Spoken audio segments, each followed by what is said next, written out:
Hello everyone, કેમ છો બધા? આઈ હોપ સો બધા મજામાં છો. હું છું કમલેશ કનોડિયા અને સવારના 11 વાગી ગયા છે. કેમ કે રાત્રે બહુ મોડા સુધી જાગ્યા છીએ, એટલે સવારે રજાનો ટાઈમ એટલે મોડા જ ઉઠતા હોઈએ છીએ. અને સવારમાં જે પણ ફ્લેટમાં છીએ બધા મિત્રો એ નાસ્તાનું આયોજન કરી રહ્યા છે. ગોટા બનાવે છે. તો ચાલો બતાવું કોણ કોણ છે. તો ચેતન તું શું કરે છે? બસ આ ખાઉં છું સૂર્યમુખી. નક્કામાં ચંદુભાઈ જુઓ મસાલો બનાવે છે. હા, ધાણા કાપે છે, મરચાં કાપી દીધા છે. ચંદુભાઈ છે આપણા પોરબંદરના. ચંદુભાઈ હા પોરબંદરના છે. એક ભાઈ છે સૂઈ ગયા છે અને પેલા ભાઈ છે એ બહુ શરમાય છે, એટલે એમનો ફેસ એમણે હાઈડ કરી દીધો છે. પણ ઇટ્સ ઓકે, કોઈ વાંધો નહીં, એ પછી તમને બતાવી દઈશ. ચાલો ત્યારે મારે ચા પીવી છે. ચા પડી છે તો ફટાફટ ચા ગરમ કરી દઈએ અને ચા પીએ. આ ફ્લેટ ખરેખર સારો છે, મને ગમ્યો. જો બીજા બધા ફ્લેટ કરતાં અહીંયા ફ્રીજ બ્રીજ સ્ટવ બહુ સરસ છે. સાફ સફાઈ ક્લીન, એમ ઘર જેવું લાગે. આમ એક હોસ્ટેલ છે ને, એક સેમ અંદર પણ એવું છે. અહીંયા બાથરૂમ ને ટોયલેટ છે, 2 રૂમ બીજા છે. પછી જેમ અંદર જાઓ એમ જુઓ આ બધા, એક આ બેડ અહીંયા છે. જે લોકો આવે છે એ લોકોની બેગો અત્યારે તો બધા કામ પર છે. એક સેકન્ડ બેડ અહીંયા છે.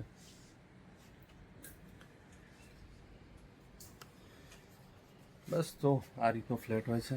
અને ચલો હજી તો દિવસની શરૂઆત થઈ છે. જે ફ્લેટને ચલાવે છે અરવિંદભાઈ, એ નીચે ગયા છે.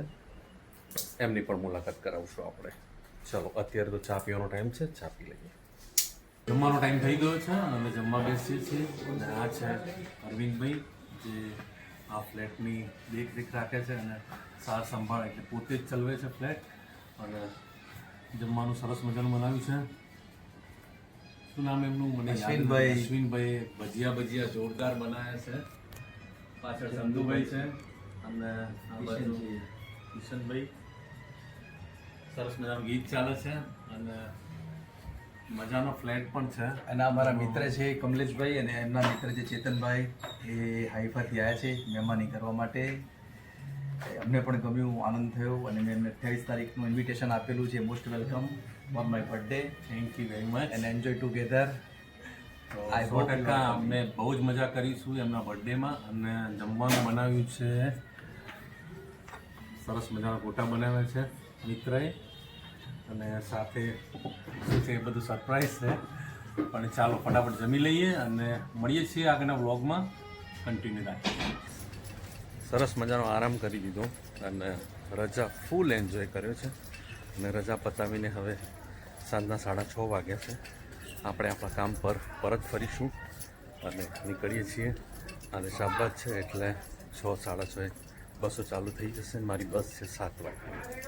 ચાલો તો આપણે નીકળીએ છીએ પાછા કામ પર જવા અને પાછું આપણું રૂટીન ચાલુ કરી દઈશું. આ જ છે ઇઝરાયલની લાઈફ, કે 2 દિવસ ફૂલ એન્જોય કર્યો. શુક્ર શનિ એટલે 24-25 કલાક બહુ મજા પડી ગઈ. ભાઈબંધો સાથે ખાધું પીધું, મસ્તી કરી, ગીતો ગાયા અને હવે આપણે પહોંચીએ છીએ આપણા કામ પર. ચાલો ત્યારે પહોંચીએ છીએ ફટાફટ બસ સ્ટોપ અને પછી ત્યાંથી બસ પકડીને ઉપડીએ આપણે હાઈફા પહોંચી ગયો છું. 8:30 થયા છે અને ટ્રાફિક બહુ તો લેટ થઈ ગયો છું આજે. બીજી એક વસ્તુ ખાસ જણાવું કે અહીંયા હાઈફા એટલે એક એરિયો છે, એક સિટી કહેવાય છે કે હાઈફામાં, જેમ આપણું અમદાવાદ છે અને અમદાવાદમાં ઘણા બધા વિસ્તાર હોય, એ રીતે હાઈફાની અંદર એક ફોરેવ વિસ્તાર કરી છે, ત્યાં હું કામ કરું છું. અને અહીંયા એવરી સેટરડે પ્રોટેસ્ટ હોય છે. પ્રોટેસ્ટ જ્યાં આપણા ઇન્ડિયામાં જે પ્રોટેસ્ટ હોય ને આમના પ્રોટેસ્ટમાં એટલો ફરક હોય છે કે કોઈને પણ અગવડતા ના પડે અને કોઈ પણ જાતની તકલીફ ના પડે, ઇઝીલી શાંતિથી હોય છે. હું બતાવું તમને, અહીંથી જવાશે નહીં એટલે થોડો પાછો ફરીશ અને પછી હું ત્યાંથી બતાવું. કોઈને પણ અગવડતા પડે નહીં. પછી છે ને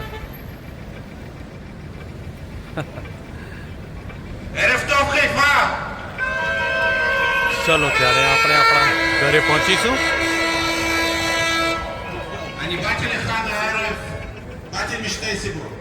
ઘરે પહોંચીને જે પણ કામ છે ફટાફટ પતાવીએ અને આજનું કામ ઘરે જઈએ તો દાદાનું બહુ ખાસ હશે ને. દાદા લોકોએ જમી લીધું હશે અને બસ એમનું રાતનું કામ કરવાનું છે. રાતનું કામ પતાવીને આપણે પછી શાંતિથી સૂઈ જઈશું, કેમ કે ગઈકાલ રાત્રે પણ અમે બહુ લેટ સૂઈ ગયા હતા. ચાલો ત્યારે બાય બાય. વિડીયોમાં નવા છો તો લાઇક શેર અને સબસ્ક્રાઈબ કરવાનું ભૂલતા નહીં, તો અમારી ડેલી લાઈફ વિશે નવા વિડીયો બતાવતો. Okay, good night.